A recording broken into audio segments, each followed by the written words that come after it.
mal, c'est beau, pas mal. Et pourtant, les Danois sont les champions du monde de l'impôt, mais ce sont aussi des contribuables heureux parce qu'ils considèrent qu'ils en ont pour leur argent. C'est un reportage au Danemark, donc signé Caroline Diebold.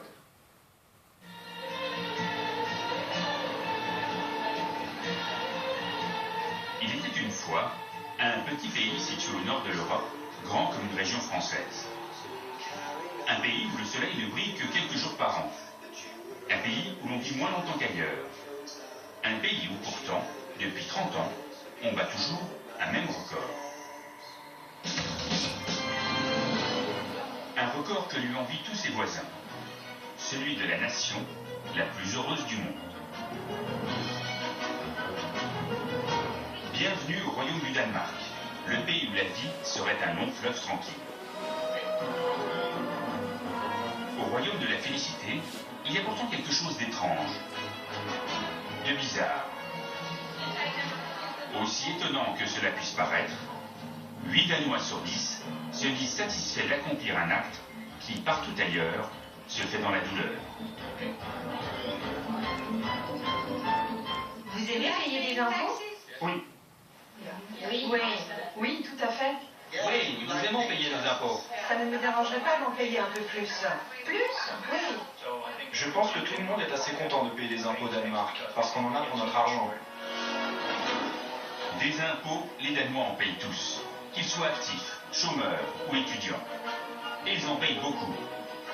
Ils en payent tant que le Danemark bat chaque année un autre record, celui du pays où la pression fiscale est la plus élevée d'Europe. Au pays d'Andersen, des citoyens heureux de payer leurs impôts, ne serait-ce qu'un compte de plus pour endormir les grands.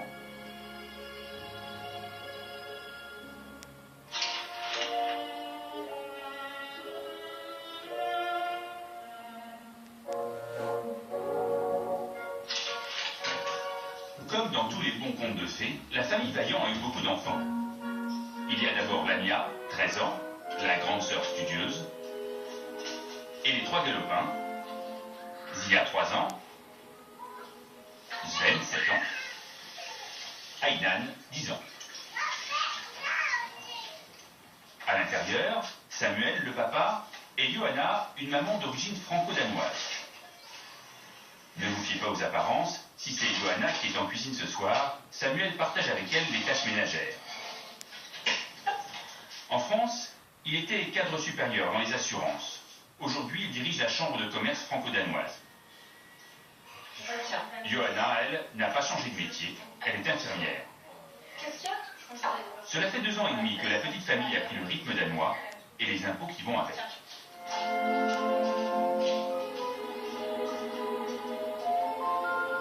Combien vous payez d'impôts ici et combien vous payez en France?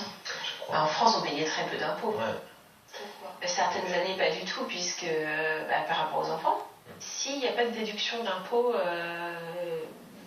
liée au fait d'avoir des enfants. Donc en fait, on n'est pas d'enfant, un enfant 2, 3, 4 ou 8 n'a aucune influence sur l'imposition.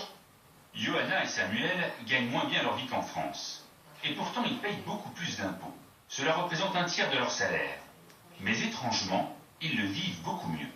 Vous êtes un peu curieux, vous quittez la France pour payer plus d'impôts. On ne les voit pas. Ça nous est On ne les voit pas avec le prélèvement à la source, on ne le voit pas. Contrairement à la France, où à la limite on reçoit l'argent et ensuite on doit le payer. C'est de l'argent qu'on a eu et qu'on est obligé de rendre. Là, c'est pas le cas. Là, cet argent, on ne l'a jamais eu. Des impôts invisibles, voilà bien un pays merveilleux. Et le sortilège s'appelle donc prélèvement à la source.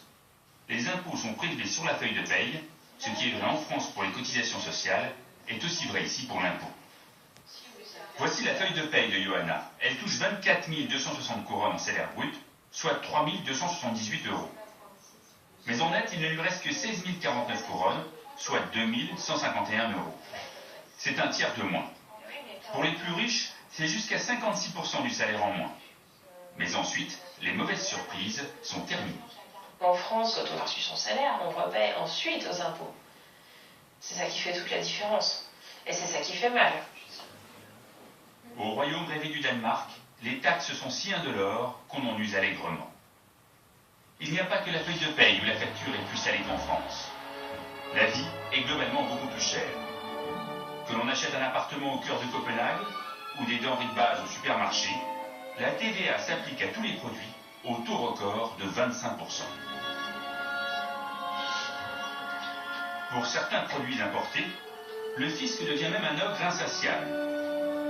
Ici, on comprend vite pourquoi tout le monde roule en vélo. C'est un luxe la voiture au Danemark? Oui, oui. Il y a une taxe très élevée au départ à l'achat. Donc oui, c'est un luxe.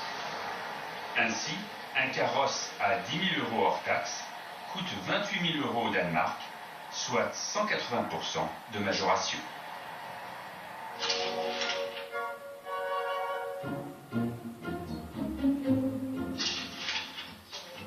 Par quel coup de baguette magique, ces Français acceptent-ils de payer plus d'impôts tout en gardant le sourire?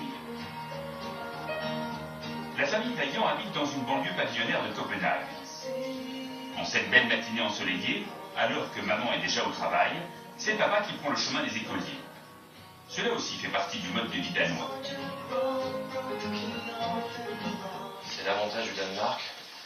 Et en plus, c'est vraiment dans la... Comment dire? Dans le système. Les papas et les mamans, d'ailleurs, se doivent d'être présents physiquement auprès des enfants. Le soir, on ne fait pas appel à une babysitter, très peu. La plupart des gens viennent chercher leurs enfants. Travaillez bien, amusez-vous bien. Au Danemark comme en France, l'école publique est gratuite pour tous. Mais les objectifs et les moyens sont sensiblement différents. La mission de l'école est de faire des élèves heureux. Quant à l'heure des cours, la subdirectrice surprend des élèves allongés dans les couloirs. Pas de réprimande, pourvu qu'ils travaillent, peu importe l'endroit. Quand la plupart des enfants font leurs exercices, chacun se met là où il veut. Ils peuvent s'allonger par terre, s'installer dehors, ou même dans les couloirs pour faire leurs devoirs. Ici, on essaye d'avoir un suivi individuel de chaque élève. L'épanouissement des enfants passe ici avant les bonnes notes. D'ailleurs, des notes, les élèves n'en auront pas avant le lycée. Dans l'éducation danoise, on apprend avant tout à vivre ensemble et à s'instruire dans la bonne humeur. Et l'école s'en donne les moyens. Une vingtaine d'élèves par classe, pas plus. Le matin, pour ne pas épuiser les méninges, rien de tel qu'un peu de high-tech pour faire passer la géométrie. L'après-midi, place aux loisirs. Les pleins gourmets jouent du fouet dans l'atelier cuisine. Et les mélomanes peuvent exercer leur indéniable talent dans la salle de musique. Mais ces efforts pour faire des futurs citoyens danois des êtres accomplis ne sont pas sans incidence sur le budget de l'État. Bonne journée, mon coco. Le Danemark dépense 8 200 € par enfant, un tiers de plus que l'État français.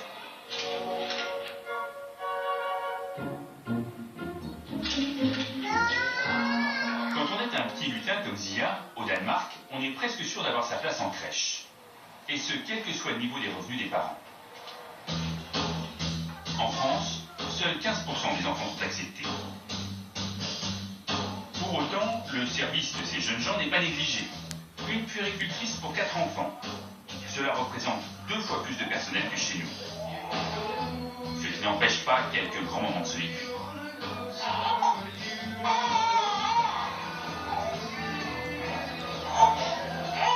Pour la garde des lutins de 7 à 17 heures, les parents doivent participer à 25% des frais. En théorie. Oui, c'est payant. Alors c'est en fonction de la commune, des revenus et autres. Mais le coût est vraiment marginal et c'est compensé par les allocations que nous avons. Ainsi, les 400 € que devraient payer les Vaillants chaque mois sont couverts par les allocations de l'État. La crèche, comme l'école, est donc gratuite. Les enfants sont heureux et les parents sont comblés de transformer leur impôt en bonheur collectif. C'est vraiment la première chose qu'ils essayent d'enseigner, je trouve, c'est le bonheur. Voilà, être heureux. C'est un peu le motif de la marque. Allez, Tu vas me faire coucou la fête? Tu vas me faire coucou la fête? Allez, à ce soir. Papa Vaillant n'a pas à s'inquiéter. L'avenir de ses 4 enfants se présente sous les meilleurs auspices. Quand ils seront grands, la bonne fée de l'État-providence danois sera toujours là pour prodiguer ses bienfaits.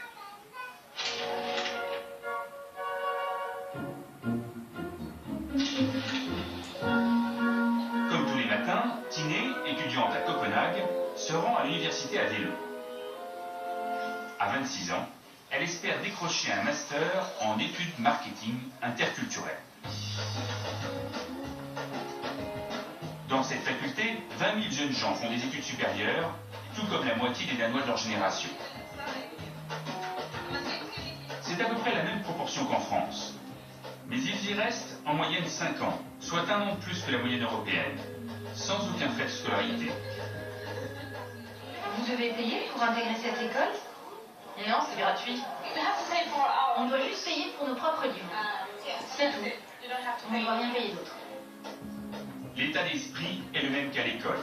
Certes, les étudiants ont été sélectionnés à l'entrée, mais ensuite pas de compétition et pas de hiérarchie entre les établissements, comme s'en félicite un professeur de Tiné. Si vous comparez avec les États-Unis, vous avez d'un côté les 10 meilleures universités et de l'autre tout le reste. Là-bas, si vous voulez vraiment faire carrière, il faut intégrer une des meilleures. Au Danemark, ça ne marche pas du tout comme ça. Peu importe que vous alliez dans telle université ou telle autre, le niveau sera le même. Et ça, c'est une très bonne chose. Des universités sur un pied d'égalité, les Danois sont convaincus qu'ils tiennent là une des clés du bonheur. Tiné habite à 10 minutes de sa faculté. Elle partage un confortable appartement avec son prince charmant, et ils sont les premiers à revendiquer ce mode de vie sans compétition.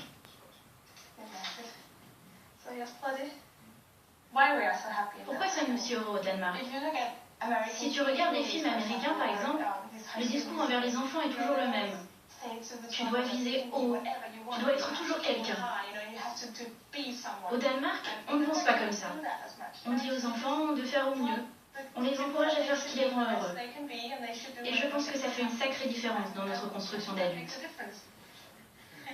Tiné serait bien ingrate de se plaindre, car non seulement elle ne paye pas pour faire ses études, mais elle gagne même de l'argent. Je reçois de l'argent tous les mois, pendant 6 ans, jusqu'à ce que j'ai terminé mes études. Au Royaume du Danemark, tous les étudiants ont droit à une bourse, quelle que soit l'origine sociale et le revenu des parents. Je reçois 5 327 couronnes après impôt, soit 714 €.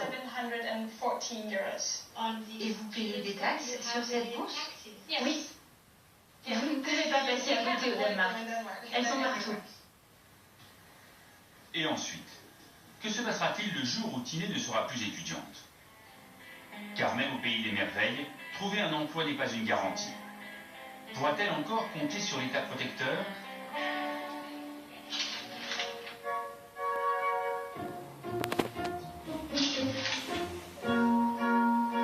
Niels, jeune diplômé de sciences politiques, cherche un emploi. Sa dernière année d'études, il a cotisé à une assurance chômage. Alors qu'il n'a encore jamais travaillé, chaque mois, il touche 1 200 € d'allocation. Allez, on y va. Niels peut toucher des indemnités chômage pendant 2 ans, à condition de montrer qu'il cherche vraiment du travail. Comme les chômeurs français? Sur le principe, oui, mais dans la réalité, ici tout paraît plus facile. Voici les locaux de l'assurance chômage. À la réception, un grand espace avec des ordinateurs à disposition. Le café est offert et les fruits sont à volonté. Ce matin, Niels a rendez-vous avec une conseillère qui doit l'aider à entrer sur le marché du travail. Bonjour, bienvenue. Merci. Moi c'est Karina. Poignée de main et grand sourire, l'entretien s'annonce convivial. Assieds-toi. Au Danemark, tout le monde s'appelle par son prénom. Bon, Niels, que puis-je faire pour toi? Ça fait depuis 3-4 mois que je cherche du boulot et je n'ai toujours rien trouvé. J'aimerais bien savoir si vous avez des pistes pour m'aider à rentrer sur le marché du travail. Oui, j'ai pensé à plusieurs choses. Tu es au chômage depuis quand? Fin mai? Yes. Oui. Est-ce que tu sais qu'au bout de 4 mois de chômage, tu peux postuler à une formation de 6 semaines? La formation, voilà un des points forts du système danois. À un chômeur qui ne trouve pas de travail, on propose immédiatement une formation complémentaire. Mais pour Niels, déjà diplômé, ce n'est qu'une option. Je pensais à d'autres options pour toi. J'ai vu que tu avais déjà eu des entretiens. Tu devrais regarder du côté des PME familiales. L'entreprise va toucher 1 670 € pour une partie de ton salaire pendant 1 an. C'est quelque chose qu'on peut envisager. Dans cette deuxième option, Niels pourrait donc trouver un emploi dans une entreprise qui serait payée en partie par l'allocation chômage, autrement dit par l'État. Je pensais encore à autre chose. Tu peux aussi faire un stage pendant 1 mois. Tu toucheras toujours ton allocation chômage et l'entreprise n'aura aucune charge à payer pour t'accueillir. Un stage en entreprise tout en gardant ses allocations chômage, voilà encore une option impossible en France. Et la fée Karina a encore une surprise dans sa besace. Tu peux aussi regarder du côté des offres d'emploi partout en Europe. Tu peux chercher du boulot pendant 3 mois tout en gardant tes allocations. Même si je suis à l'étranger. Oui, tu peux chercher un boulot pendant 3 mois dans le pays. Wow. Enfin, si Niels a un petit coup de mou, Karina sera toujours disponible pour quelques conseils pratiques. Et je suis à ta disposition pour te préparer aux entretiens. Notamment pour t'aider aux questions classiques du genre parlez-moi un peu de vous. En général, vous détestez ces questions. Il y a des trucs à savoir. Sans son aide, je ne suis pas sûr que j'aurais pensé à toutes ces possibilités. Je me sens bien conseillé.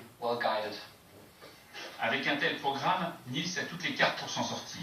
Là encore, l'État danois dépense 2 fois plus d'argent dans l'aide à l'emploi que la moyenne européenne. Allez, bonne chance à toi. Merci. Ainsi va le royaume du Danemark. Beaucoup d'impôts, beaucoup de taxes. Mais une pression fiscale que l'on accepte sans rechigner parce qu'on a le sentiment d'en avoir pour son argent, quelle que soit sa classe sociale ou sa profession. L'argent des impôts sert à financer un État généreux qui veille sur la collectivité. C'est vrai pour l'éducation ou le travail comme pour la santé. L'accès aux soins est gratuit pour tout le monde. Mais l'État-providence ne suffit pas à expliquer pourquoi ces curieux Danois apprécient tant d'impôts.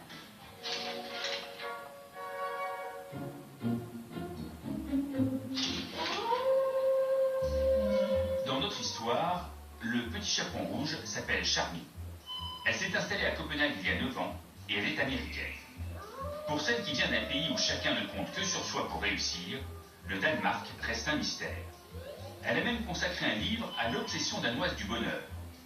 Et comme elle le souligne, l'impôt est déjà une affaire de vocabulaire. Au Danemark, on utilise le mot skat pour parler des impôts. Skat, c'est le même mot que l'on utilise pour dire chérie ou trésor. Alors il existe une espèce d'amour de l'impôt, que vous le croyez ou non. Les Danois utilisent ce mot qui décrit joliment l'impôt. Dans ce pays, décidément plein de surprises, où l'impôt rime avec amour, le maître mot est confiance. Il n'y a pas si longtemps, personne n'attachait son vélo dans la rue. Encore aujourd'hui, quand Johanna va acheter ses légumes au bord de la route, personne n'encaisse. Elle laisse l'argent dans une boîte.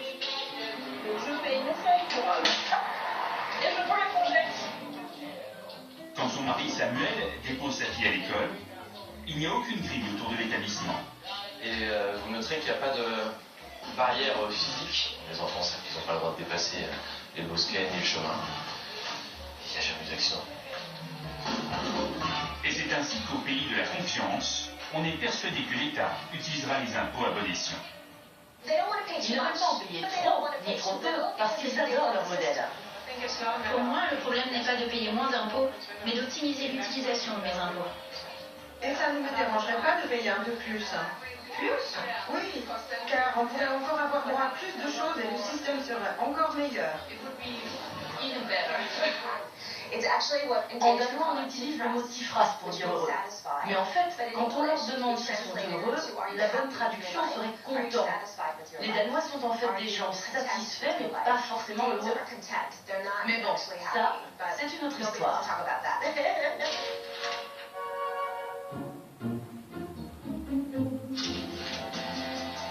Les Danois sont donc au choix, satisfaits, contents ou heureux de leur système fiscal, parce que l'État est là quand on a besoin de lui. Il existe tout de même des contreparties, et pas seulement celle de payer plus. Le meilleur exemple est celui du marché du travail et son principe de flexi-sécurité. Sécurité pour les chômeurs, mais flexibilité pour les patrons. Depuis quelques mois, dans ce cabinet d'architectes, on a engagé un 5e collaborateur. Le patron Steve vient d'embaucher son voisin de bureau grâce à une des fameuses aides à l'emploi. Je crois que c'est grâce aux impôts, et surtout grâce à la manière dont on réfléchit à comment on va utiliser l'argent des allocations chômage. Au lieu de juste distribuer des allocations, on encourage les gens à aller travailler en transformant une partie de ces allocations en aide à l'embauche. Au lieu de rester à la maison, l'idée c'est de pouvoir trouver un emploi, de bénéficier d'une formation et de rester connecté au monde du travail. Pendant 6 mois, un tiers du salaire de sa nouvelle recrue a été payé par l'État. Aujourd'hui, son employé travaille à plein temps et le patron ne touche plus d'aide. Mais s'il a été facile d'embaucher, il sera aussi très facile de licencier. Laissez-moi vous dire que ce n'est pas une partie de plaisir de licencier un salarié, car cela signifie qu'il n'y a plus assez d'activité.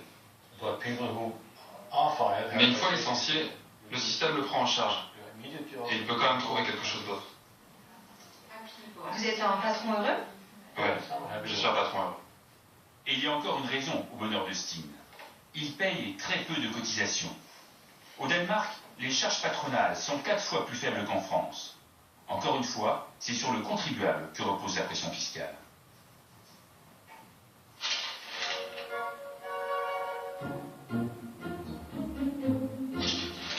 Mais même au pays des jolis contes de fées, la vilaine crise économique est venue faire un tour. Pourtant habitué aux chiffres positifs, le royaume est en déficit. Ce matin commence au Parlement la discussion sur le budget de l'an prochain. Les débats seront vifs, mais au pays du consensus, on finira par s'entendre. Après 10 ans de règne, la droite libérale a cédé la place en 2011 aux sociodémocrates. Un homme a la charge de redresser la situation. Bjarne Corydon, le ministre des Finances. Et comme rien n'est comme chez nous, l'homme des impôts est un des politiques les plus populaires du royaume. Peut-être parce qu'il doit tout à cet État-providence. Il paye des impôts et il aime ça. Ça représente à peu près la moitié de mon salaire ou un peu plus, et je trouve ça très juste. Je ne viens pas d'une famille riche, mes parents n'ont pas fait d'études supérieures et n'avaient pas de fortune personnelle. Mais grâce au système, j'ai pu avoir la chance d'en arriver là où je suis. Et il y a beaucoup de Danois comme moi, même s'ils ne sont pas ministres des Finances. Payer des impôts, ça vaut vraiment la peine. Pourtant, dans son ministère, on fait en ce moment tout l'inverse. Alors que fleurissent en Europe les plans d'austérité, les hausses d'impôts, le Danemark a choisi de baisser la pression fiscale. Nous avons réformé le système fiscal de plusieurs façons il y a un an. Nous avons baissé l'impôt sur le revenu pour les classes moyennes. Et nous avons aussi baissé l'impôt sur les sociétés avant l'été. Donc on a fait pas mal de réformes ces derniers temps. Mais ces mesures qui doivent relancer la compétitivité ne changent rien à ses convictions. L'impôt doit rester un pilier de la politique du royaume. Nous croyons fermement au modèle danois de l'État-providence, qui est une des clés de la réussite du pays. Nous pensons que ce modèle solidaire qui investit sur ses citoyens est un modèle compétitif. Et c'est parce que nous y croyons que nous avons le devoir de le faire marcher, mais aussi de le réformer quand nous rencontrons des difficultés.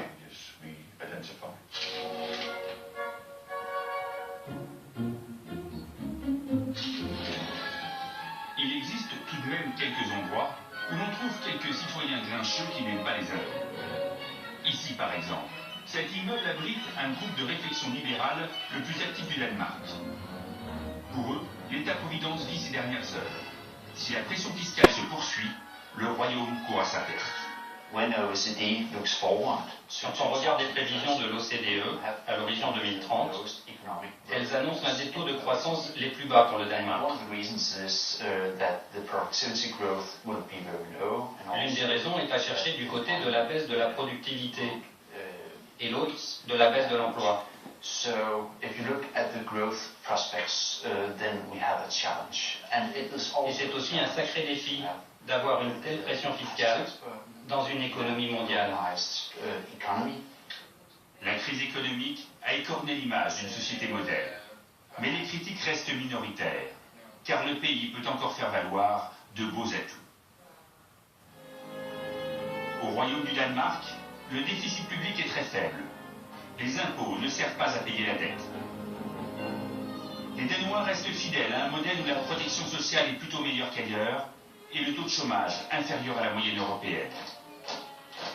Avec le prélèvement à la source, l'évasion fiscale est presque impossible. Le pays est un des plus riches d'Europe, l'écart entre les plus fortunés et les plus pauvres est réduit grâce à l'impôt. Et contrairement à la petite Sylène Andersen et son air fort mélancolique, la majorité des Danois disent qu'ils sont heureux et qu'en partie, au moins, le bonheur est dans l'impôt. Oui, ça laisse rêveur, et j'en ai vu sur ce plateau qui disait, mais tiens, quel drôle de pays.